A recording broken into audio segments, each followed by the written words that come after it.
Nehemías, capítulo 1.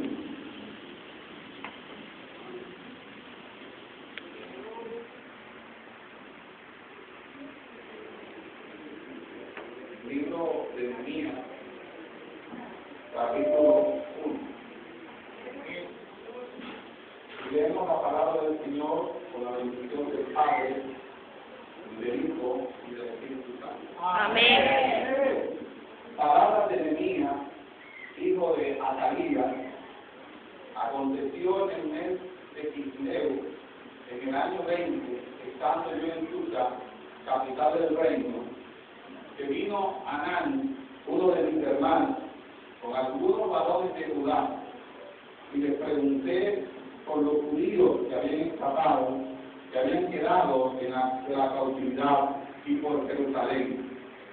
Y me dijeron, el remanente, los que quedaron de la cautividad allí, en la provincia, están en gran mal y afrenta, y el muro de Jerusalén derribado, y sus puertas quemadas a fuego. Cuando oí estas palabras, me senté y oré, e hice duelo por algunos días, y ayuné y oré delante de Dios, del Dios de los cielos, y dije, te ruego, oh Jehová, Dios de los cielos, fuerte, grande y temible, que guarda el pacto y la misericordia a los que le aman y guardan sus mandamientos, esté ahora atento tu oído y abierto tus ojos para oír la oración de tu siervo, que hago ahora delante de ti, día y noche, por los hijos de Israel, tu siervo, y confieso los pecados de los hijos de Israel que hemos cometido contra ti. Sí, yo y la casa de mi padre hemos pecado. En extremo nos hemos corrompido contra ti y no hemos guardado los mandamientos, estatutos y preceptos que diste a Moisés tu siervo. Acuérdate ahora de la palabra que diste a Moisés tu siervo, diciendo, si vosotros pecareis, yo dispersaré por los pueblos. Pero si os volviereis a mí y guardareis mis mandamientos y los pusiereis por obra, aunque vuestra dispersión fuere hasta el extremo de los cielos, de allí os recogeré y os traeré al lugar que escogí para hacer habitar allí mi nombre. Ellos pues son tus siervos y tu pueblo, los cuales redimiste con tu gran poder y con tu mano poderosa. Te ruego, oh Jehová, esté ahora atento tu oído a la oración de tu siervo y a la oración de tu siervo, quienes desean reverenciar tu nombre. Concede ahora buen éxito a tu siervo y dale gracia delante de aquel varón, porque yo servía de copero a él. Tiene su rostro. Y le voy a pedir algo, no voy a orar, yo voy a pedir que ustedes oren por mí. Así que extienda su mano hacia este altar y quiero que usted me coloque a mí delante del Señor, para que yo sea un instrumento, un utensilio, un canal.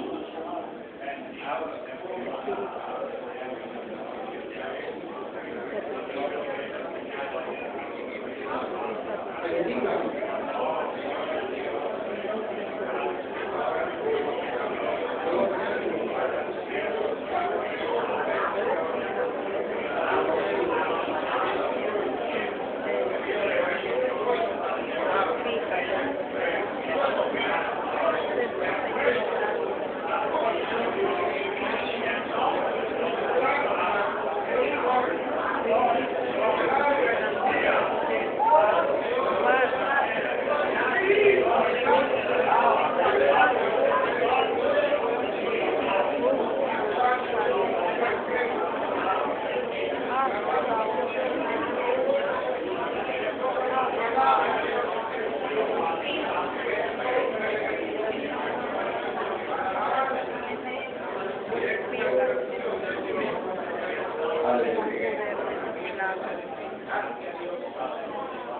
Amén. El tema de esta mañana, con el cual quiero compartir el poderoso mensaje del Señor, se titula Los ingredientes de la unidad y sus sabores. Los ingredientes de la unidad y sus sabores. Y quiero hablar de los ingredientes de la unidad porque quiero aventurarme a disertar acerca de un acontecimiento histórico que marca de manera vehemente toda la historiografía del pueblo de Israel. Un acontecimiento que muchos de nosotros conocemos y del cual en algún momento en la predicación que nos antecedió en la mañana de ayer estuvimos escuchando por parte del predicador Daniel Serillán algunos esbozos acerca de estos principios o de estas bases de la unidad. Hoy quiero hablarles acerca de todo lo que fue el proceso de reconstrucción de los muros de Jerusalén a manos de Nehemías. Y quiero enfatizar en el libro de Nehemías. La idea de esta conferencia, de este seminario, es introducirnos a la vida de Nehemías, pero también a todos aquellos elementos que vamos a encontrar a lo largo y ancho del libro de Nehemías y que nos van a permitir a nosotros tener elementos de juicio válidos para nosotros en esta federación aprender a partir del texto que nos guía, que es la palabra del Señor, porque escrito está, martíllate la flor, pero sécate la hierba, mas la palabra de Jehová permanece para siempre. Cielo y tierra pasará, mas su palabra no pasará. Teniendo entonces esta profecía como la más segura, es allí donde vamos a ubicar el deber ser de la federación, en tanto como siervos del Señor nos sometemos y obedecemos a lo que la palabra de Dios nos enseña, porque escrito está que no podemos alterar absolutamente nada de lo que ella está escrito, porque es la única que nos da vida, es la única por la cual tenemos el testimonio de Cristo y es la única que nos conduce a la vida del Espíritu y es la única que nos da el alimento que es el pan del cielo que descendió, que es Cristo Jesús, pues la palabra se edifica en Cristo, se da en Cristo y se imparte en Cristo, de tal manera que la palabra no es meramente un libro de referencia que está aquí escrito y que se llama Biblia, sino que la palabra es Cristo, el cual ya no vivo yo, sino Cristo vive en mí. Cristo vive en nosotros, porque en nosotros vive la palabra del Señor.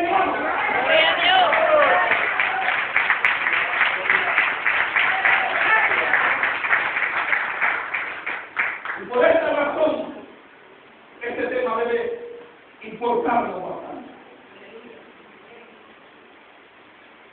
Lo primero que nos deberíamos preguntar es quién puede venir. ¿Quién puede venir?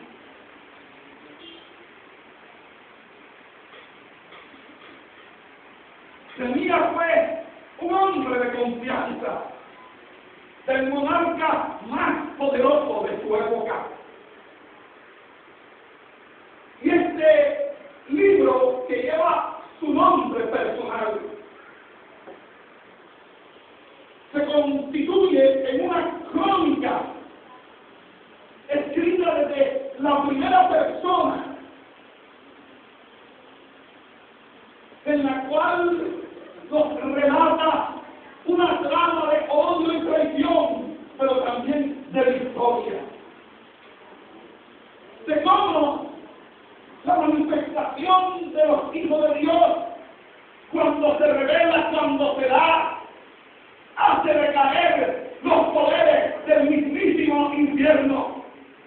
Que cuando se da la manifestación de la revelación del mover profético de Dios en aquellos que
Por esta razón, que aparentemente es un tímido funcionario, tiembla todo con el pensamiento de pedir un favor a este rey. Nehemías era un hombre espiritual, pero Nehemías era un hombre organizado. Y no sé por qué a veces el hecho de ser espirituales no nos permite ser hombres organizados. Y muchas veces esto nos resta en la espiritualidad, en la manifestación de la espiritualidad.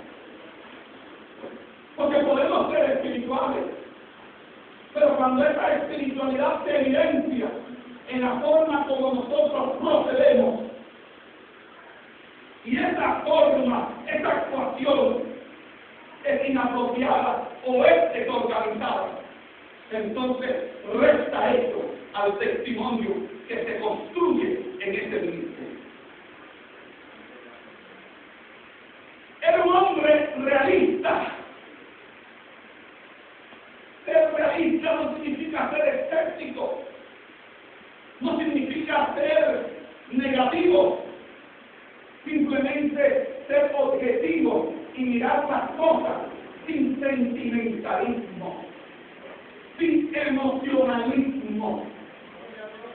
Porque muchas veces hablamos desde los sentimientos y desde las emociones. A veces se apodera de nosotros un yo, y ese yo no puede estar en el púlpito. Todo yo tiene que ser erradicado desde el púlpito, porque no venimos a hablar, sino es de Él, que es la palabra viva y que es Jesucristo, el Rey de Reyes y Señor de Señores. Era un hombre de Dios, porque todo aquel que es llamado sobre la base de una visión que recibe del cielo. Si buscamos en los canales de la historia bíblica, vamos a encontrar que todos aquellos que fueron llamados por el Señor lo hicieron en el marco de una visión o experiencia espiritual. Si usted va al relato de Isaías capítulo 6, dice que Isaías, a pesar de ser un hombre de labios inmundos, dio una visión, y en esa visión dio el trono de Jehová. Si usted va a Éxodo capítulo 3, se encuentra que hay un hombre pastor que durante 40 años trató de echarle tierra a un pasado tenebroso, y que de pronto ve una visión de una llama ardiente, pero que no se consumía. Todos los que han sido llamados por Dios hemos sido llamados bajo la visión que Él nos ha dado. No nos ha nacido de nuestro corazón, no nos ha nacido desde nuestra mente, no ha sido el producto de una carrera profesional a la que nos hemos querido dedicar. Muy por el contrario, las historias de los relatos bíblicos muestran de manera evidente que siempre hubo un rechazo por miedo, por duda o por temor de aquellos que fueron llamados. Muchos de nosotros aún estamos en el ministerio inicialmente con un no rotundo que le dimos a Dios. Pero, ¿qué hay de un no rotundo cuando la misma Biblia evidencia que nosotros no podemos resistir aquel fuego que nos consume aún en los tuétanos y en los huesos, y del cual no podemos resistir. Y cuanto más queremos callar, aún por motivos de salud, aún por motivos de enfermedad, aún por motivos de crisis, aún por motivos de soledad, aún por motivos de depresión, aún por motivos de tribulación, aunque queremos callar, no podemos callar esta palabra, no podemos callar este mensaje, porque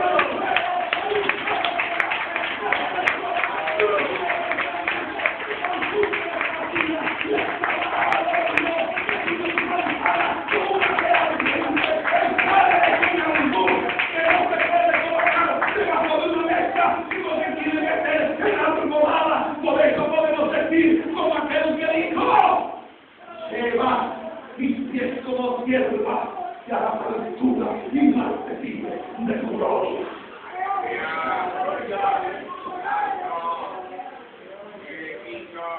Gloria a Dios. Aleluya. Era un hombre que sabía cómo enfrentarse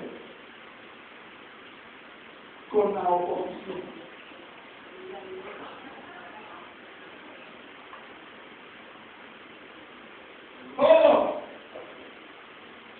Como aquel que es un hombre de Dios tendrá siempre oposición y opositor.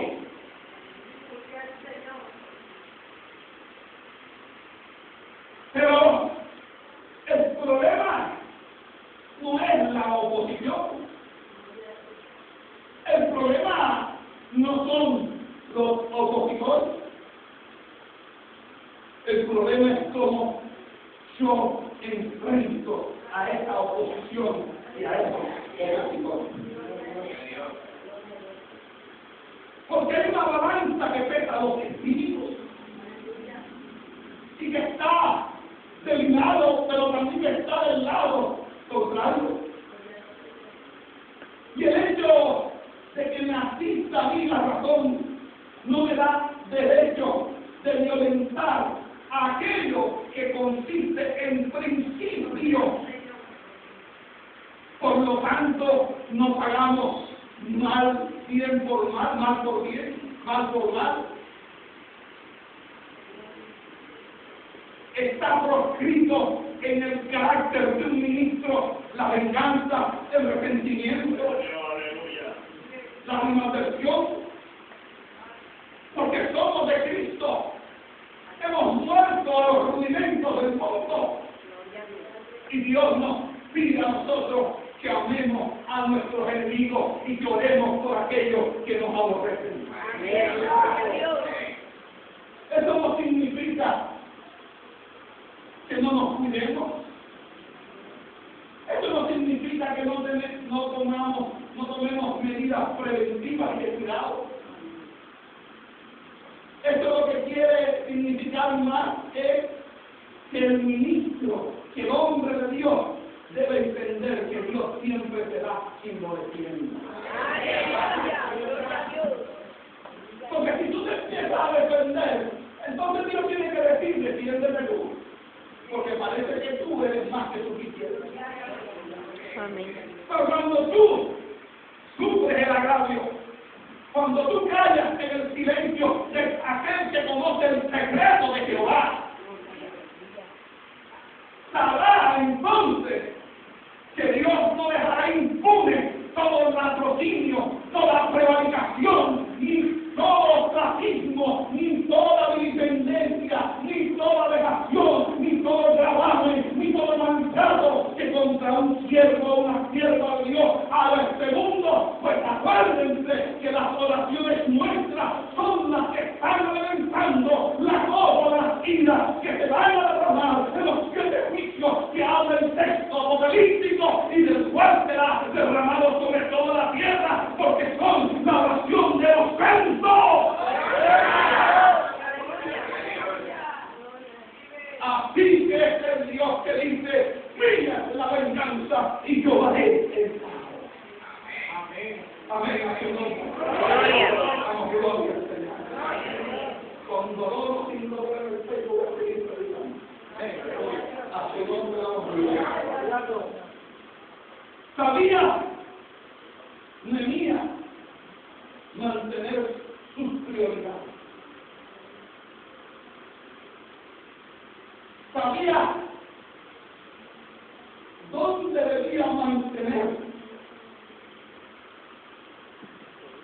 el ejercicio de la actividad. Porque muchas veces nos dispersamos en hacer tantas cosas que descuidamos lo fundamental. Y yo le voy a decir algo, voy a hacer un paréntesis si me permite. Yo no sé hacer la vuelta. Apenas sí.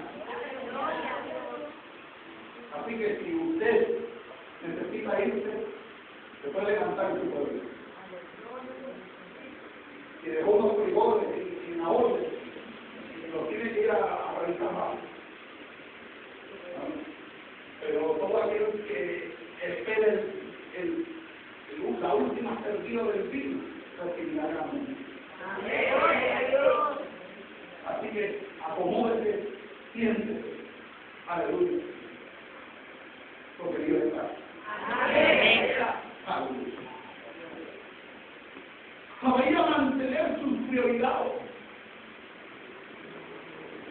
Porque entendía cuál era el propósito por el cual él estaba.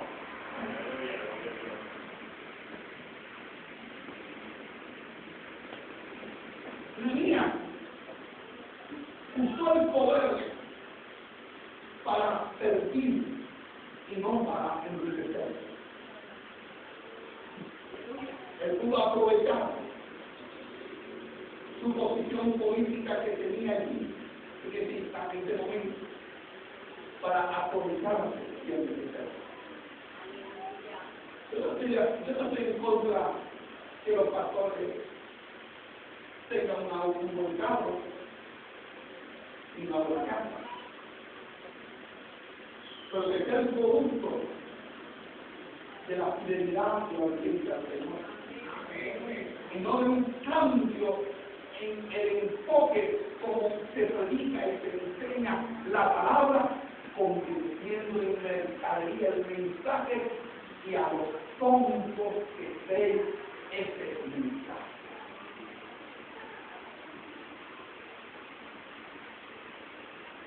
Así.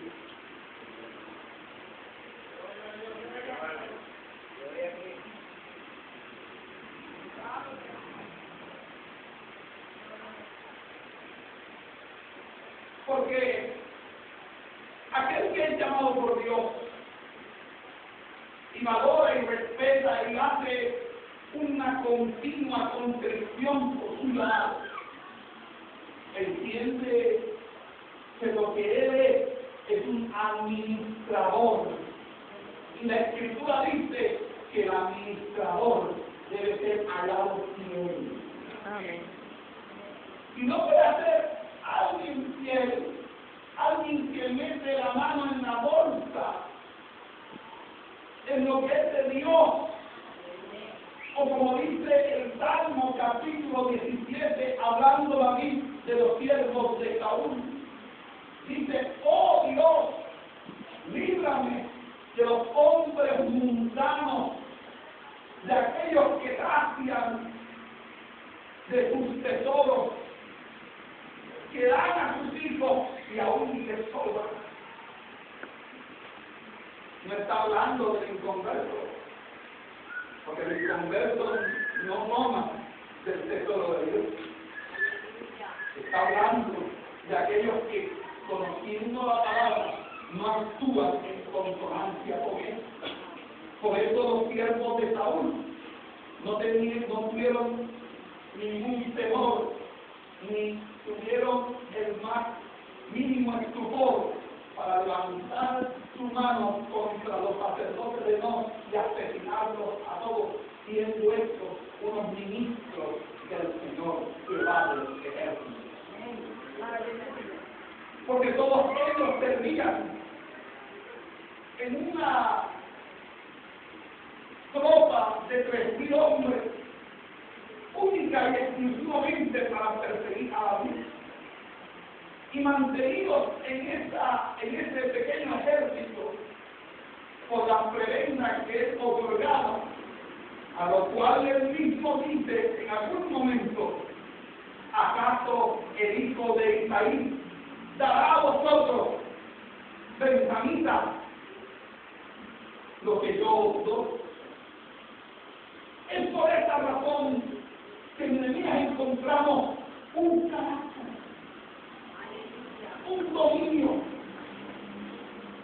una pulcritud, una asepsia en el manejo de los asuntos que tenían que ver con la obra de Dios. La obra de Dios necesita personas pulcras, personas que, más que buscar ventajas, estén dispuestas a dar de lo que ellos tienen y aún hasta más.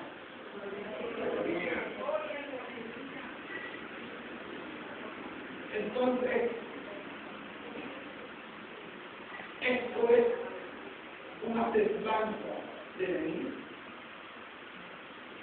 Es una semblanza de lo que Nehemías representa en su liderazgo. Es un perfil psicológico de lo que es Nehemías en los anales de la historia bíblica. Pero no quiero detenerme allí. Quisiera que me permitieran seguir avanzando para poderles hablar ahora no del personaje, sino de lo que escribió el personaje, es decir, del libro de Nehemías.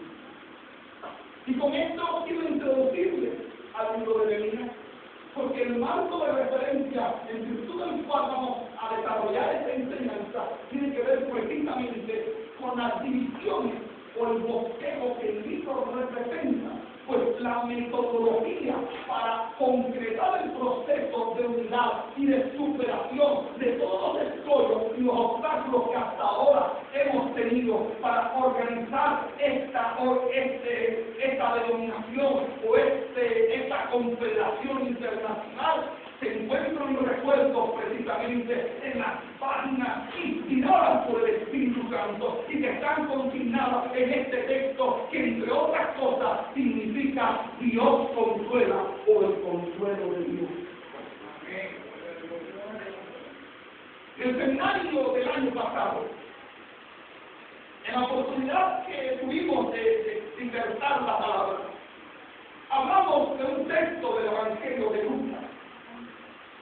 Se tenía como objetivo el demostrar que la consolación es la respuesta del avivamiento. Que el avivamiento trae como primer signo o síntoma la consolación. Y veíamos cómo el nacimiento de un niño que para el resto de los que estaban allí en el templo presentando podía haber pasado desapercibido, y que a pesar de ello habían dos hombres, un hombre y una mujer viejos, algunos que le habían prometido que no moriría hasta tanto no pudiera cargar en sus manos a este que era la consolación del pueblo de Israel. Pero también a una mujer que durante 84 años había estado permanentemente en el templo y que era una profetisa y que además de ello nunca dejaba todos los días de estar en oración constante. Estos dos hombres, este hombre y esta mujer, que representa una generación que está a punto de terminar y que nos dice entonces que no votaron 400 años de silencio entre Malaquías y Mateo, como algunos expositores de la palabra hayan podido decir, pues este hombre había recibido un mensaje de Dios por el cual él estaba en ese mismo momento, y estoy hablando de Simón, en el momento de la presentación de Jesús. Cuando ese hombre salvó a Jesús, él pudo hablar sobre la consolación. Porque Nehemías, su nombre en el hebreo original significa Dios consuela. Porque aquel que fue llamado a reedificar los muros, aquel que fue llamado a nuevamente restablecer el pacto davídico, aquel que fue llamado nuevamente a retomar el orden público, aquel que fue llamado para reorganizar el pueblo, aquel que fue llamado para juntar al pueblo disperso, es aquel que Dios mismo ha catalogado como consuelo, porque la consolación es el fruto del avivamiento, y el avivamiento es el fruto de la unidad. Por lo tanto, cuando hay consolación es porque nuevamente la iglesia ha entendido cuál es su propósito en esta tierra y no está enredándose en los asuntos del mundo, no está enredándose en los asuntos que no son de ella, en las inmundicias, en el pecado, sino que entiende cuál es el verdadero propósito de la iglesia en esta tierra. Y nuestro propósito es extender el reino de Dios, nuestro propósito es predicar a Cristo, nuestro propósito es vivir la palabra de Dios, nuestro propósito es amar a Cristo, nuestro propósito es vivir para Cristo, nuestro propósito es morir para Cristo, nuestro propósito es vivir en Cristo, nuestro propósito es el reino del Espíritu Santo, nuestro propósito es el hombre de la paz, mujer de la paz, nuestro propósito es el hombre de la oración, nuestro propósito es el hombre del vino, mujer del vino, mujer de la oración, nuestro propósito es el hombre que ama a Dios por encima de familia, por encima del dinero, por encima del esposo del hijo. Somos hombres dedicados, exclusivamente comprados por el precio de la sangre de un unigénito Hijo de Dios, por lo cual ya no nos pertenecemos a nosotros mismos, sino que somos propiedad de Dios. Y como decía el apóstol Pablo, no vendo todo por basura para ser asido por aquello que me ato, que es precisamente que el Cristo de la gloria, porque estoy mirando lo invisible, porque estoy moviéndome no bajo el criterio de lo que mis ojos ven, sino bajo la invisibilidad, porque en la invisibilidad está la espiritualidad, porque Dios es invisible, porque es espíritu, y aquello que yo no veo es más grande de lo que veo. Por lo tanto, más son los que están con nosotros que los que están contra nosotros, y el que no se recoge con el Señor desparrama, y el que no es con Dios es contra Dios.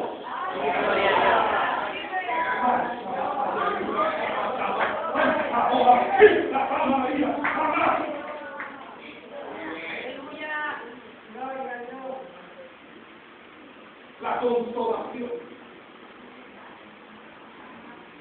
es el tema de vivir, porque todo comienza con una triste noticia que le da el hermano de David.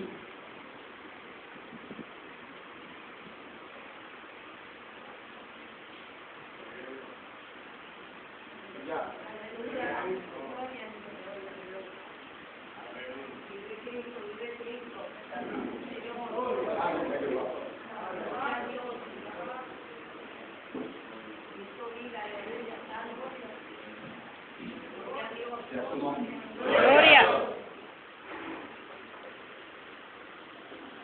Nehemías recibe una voz.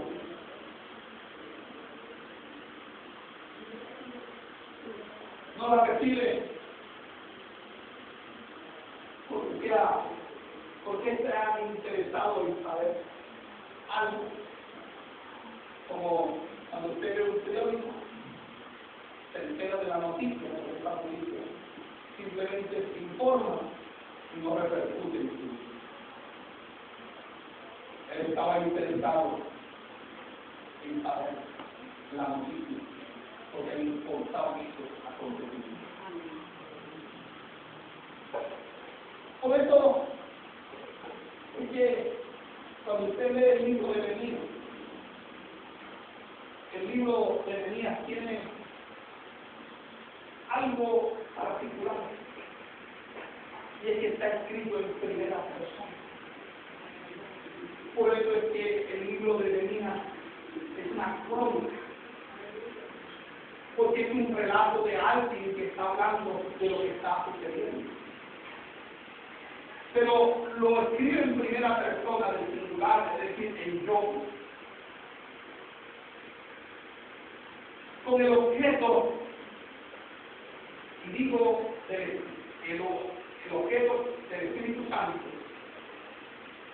de hacernos entender el drama que está viviendo Nehemías frente a toda esta circunstancia. Porque es que Nehemías se envuelve en las circunstancias y sus pareceres, sus disposiciones de corazón, sus estados de ánimo son revelados en el texto de Nehemías. Sus opiniones con una muestra y con una evidencia del trato de Dios hacia Nehemías. Porque esto que es consolación, esto que tiene que ver con el desenvolvimiento del propósito y del plan de Dios en la intervención específica de la historia humana, tiene un punto de encuentro con un hombre que fue usado por Dios y que se dejó usar por Dios. Significa entonces que un hombre, y aquí hay más de uno, una mujer, y aquí hay más de una, puesto en la mano de Dios, tiene la autoridad para cambiar la historia de una nación.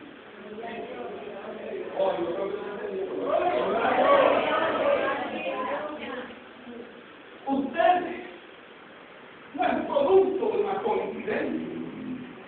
Usted es el producto de un plan estratégico de Dios.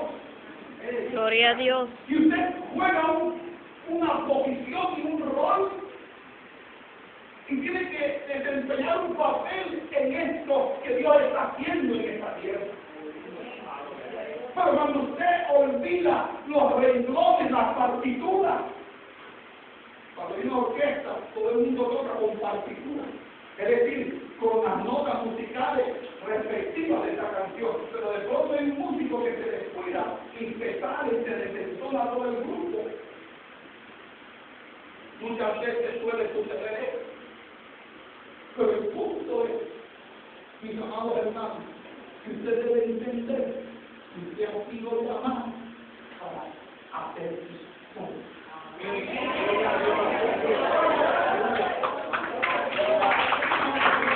Alabado sea Dios.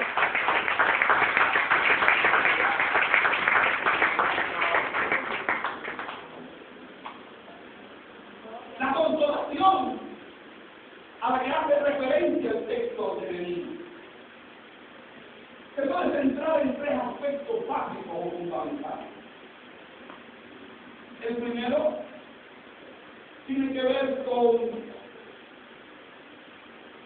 lo que nosotros podríamos denominar la restauración del culto.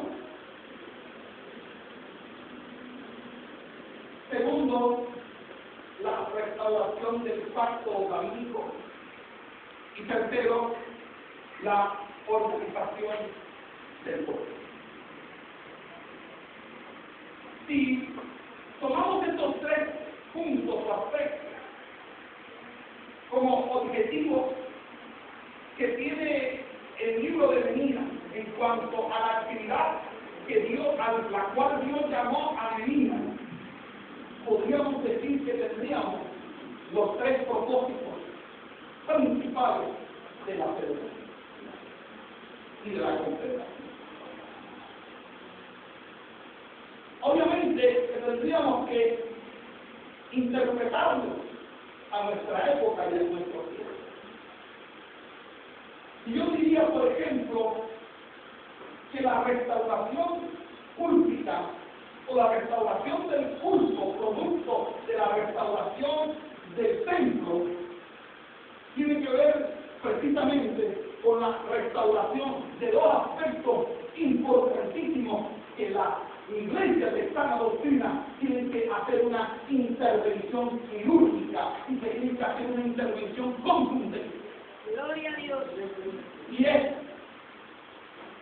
con la predicación del mensaje y con la administración de la alabanza y la adoración. Aleluya. Estas dos actividades que hacen parte de la liturgia, que son aspectos púlpicos de nuestras iglesias, tienen que ser sopesadas y se les tiene que meter la lupa de lo divino, la lupa de la palabra, y empezar a saber qué es lo que se está predicando en los púlpitos de nuestras iglesias, en los púlpitos de la federación, en los púlpitos de la confederación. Porque no podemos resistir más mensajes, predicaciones descontextualizadas que no hagan una defensa de la santidad, de los principios bíblicos, de los principios morales, de la ética de Dios. No podemos nosotros permitirnos más que los púlpitos se conviertan en obras de teatro, en manifestación de pensamientos humanistas, psicológicos y demás. Necesitamos un mensaje que conmueva la alma. Y solamente el mensaje cuando viene del Espíritu toca los espíritus. El mensaje que viene del cielo, ungido por el fuego del altar de Dios, es el único que aviva el fuego que está en las telas que están y los pábilos que están mirando. Por esa razón el púlpito tiene que ser el primer escenario en el cual se debe mostrar la firmeza del Evangelio, la convicción de nuestros principios y además el compromiso que tenemos hacia Dios y hacia nuestros prójimos, de amar a Dios sobre todas las cosas y de amar a nuestros prójimos como a nosotros mismos. Es restaurar el mensaje cristocéntrico, es restaurar nuevamente el mensaje fundamental de la doctrina de los apóstoles, no de los apóstoles actuales, sino de los verdaderos apóstoles, porque para unos apóstoles será Maldonado o será Casluna, pero nuestro apóstol es Pablo, nuestro apóstol es Pedro, nuestro apóstol es Juan, nuestro apóstol son los apóstoles que fueron dados por el Espíritu Santo, ungidos por Dios.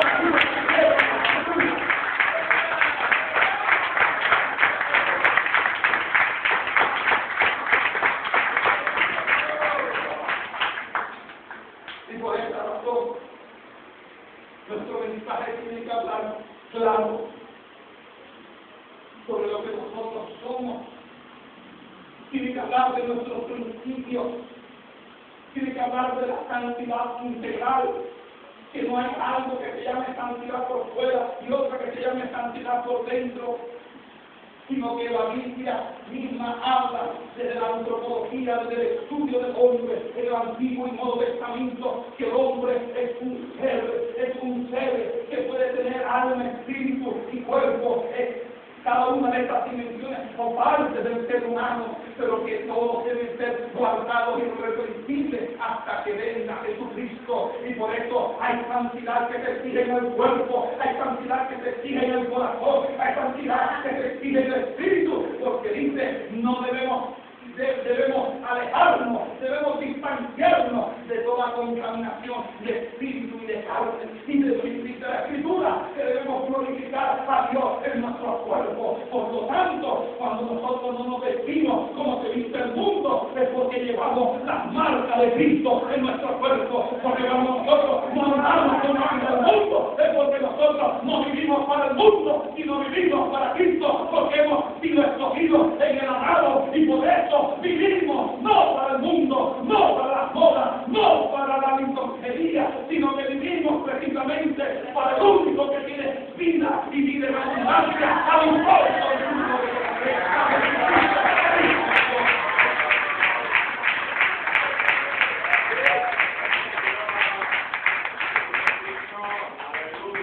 Y no estamos faldas largas y las mujeres nos muestran sus entrepiernas. es porque la Biblia dice, no mostrarás tu desnudez. Y es indecoroso que una mujer me muestre a mí, o le muestre a un varón, o a otra mujer, su desnudez, sus entrepiernas.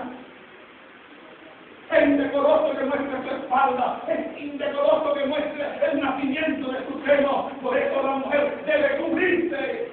Es indecoroso que una mujer pinte con su cuerpo la silueta de su figura humana, con faldas apretadas.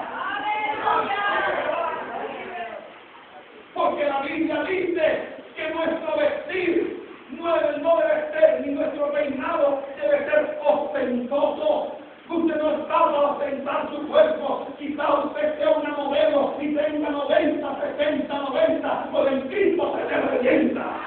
Gloria a Dios.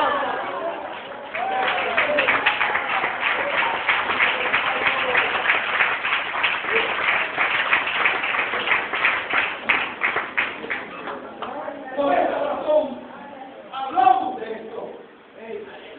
Pero hablamos también de los hombres. Porque Dios llama a hombres a ser civiles,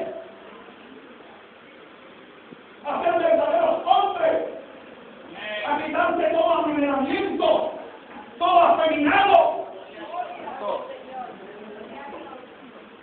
Y lo hablamos no desde una superioridad moral, no lo hablamos porque creamos nosotros ser más santos, lo hablamos con temor y temblor, porque vemos las murallas de la iglesia contemporánea siendo derrumbadas y sus puertas del todo quemadas, y aún los que están medio viviendo lo hacen en calamidad, pero nosotros estamos llamados a que unas murallas que duraron 141 años de estar así fueron reconstruidas en 52 días por la labor de un hombre que fue acompañado por otros hombres y que dijeron: "He aquí Jehová, aquí estoy yo", porque la federación de esta nación no puede hacer algo diferente y decir: "Lo podemos hacer y lo vamos a hacer". Pero muchas veces siento la actitud pusilánime, siento la actitud cobarde de los que no se quieren comprometer, de los que no se quieren entregar. Pablo decía: "Me he dado a mí mismo y he dado todo lo que tengo".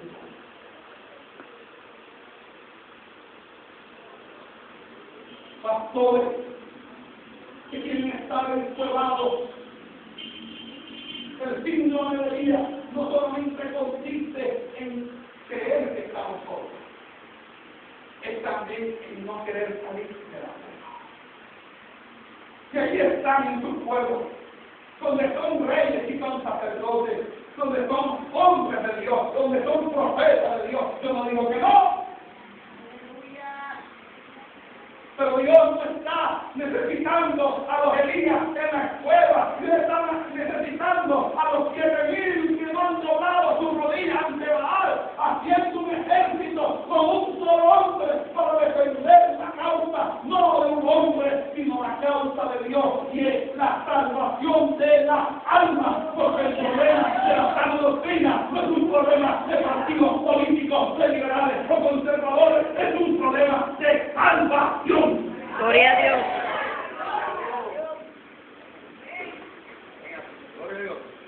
Y hay que despolitizar el mensaje. Porque ese mensaje tiene que entenderse como un mensaje que tiene que hablar en el hecho de que es una cuestión de salvación. Que cuando tú eres formado en una iglesia que no te da la sana doctrina, te están condenando, te están llevando al infierno. Y ese es el problema. El problema no es que unos sean liberales y otros sean conservadores. Esa es una consecuencia del problema. El problema realmente es que están llevándose las almas al infierno.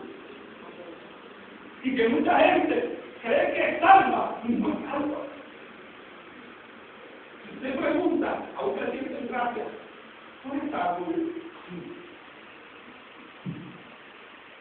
Porque el Cristo encarnado en su mirada dice que es el Santo. Entonces el problema no es otra cosa, sino de salvación.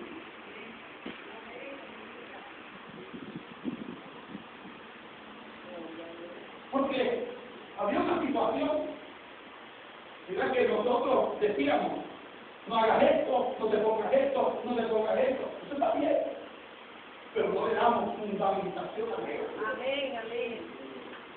Y entonces no le decíamos por qué, y no le explicamos en la Biblia por qué. Entonces llegaba alguien que venía del seminario no sé qué, que venía de Estados Unidos, cogía la Biblia, decía hebreo, griego, y a nuestras pobres ovejas, que solamente decían, sí, se las comían así. Por eso es que la restauración habla de la predicación, porque desde el púlpito tenemos que instruir a nuestra oveja en lo que es la fundamentación del pueblo. Gloria a Dios. ¿Me están entendiendo? Amén. Fundamental la doctrina. Pero hay un segundo aspecto.